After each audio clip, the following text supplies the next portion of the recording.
কোনো ধরনের হিংসাকে পার্টি বরদাস্ত করবে না।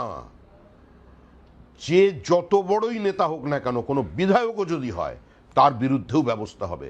আমরা পশ্চিমবঙ্গকে এই হিংসার আবহ থেকে, এই প্রতিহিংসার রাজনীতির বাইরে বার করে আনতে চাই।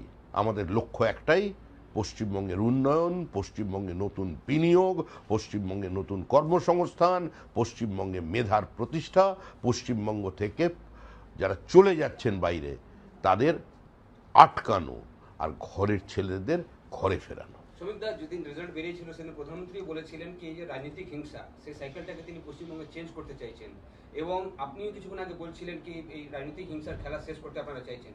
আপনারা কি সফল হবেন? যেভাবে হিংসা অভিযোগ উঠছে বিভিন্ন জায়গা থেকে, শুধু একটা কর্মীও মারা যাচ্ছেন, আমাদের 3 জন কর্মী মারা গেছেন, শুধু আমরা চাইলেই এটা বদল হয়ে যাবে এরকম তো বিষয়টা নয়।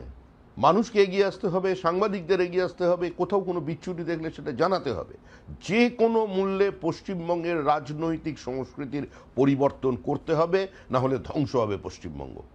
এত বিনিয়োগকারীরা আসছেন দেশের বাইরে থেকে, বিভিন্ন ইনভেস্টররা, বিভিন্ন শিল্পপতিরা, তারা আমার সঙ্গে পর্যন্ত যোগাযোগ করছেন যে আমরা পশ্চিমবঙ্গে আসতে চাই। যারা বাইরে চলে গিয়েছিলেন তারা ফিরতে চাইছেন। আর সেখানে যদি এই ধরনের পরিস্থিতি তৈরি করতে চায় তৃণমূল কংগ্রেস, মানুষ সেটাকে আটকে দেবে।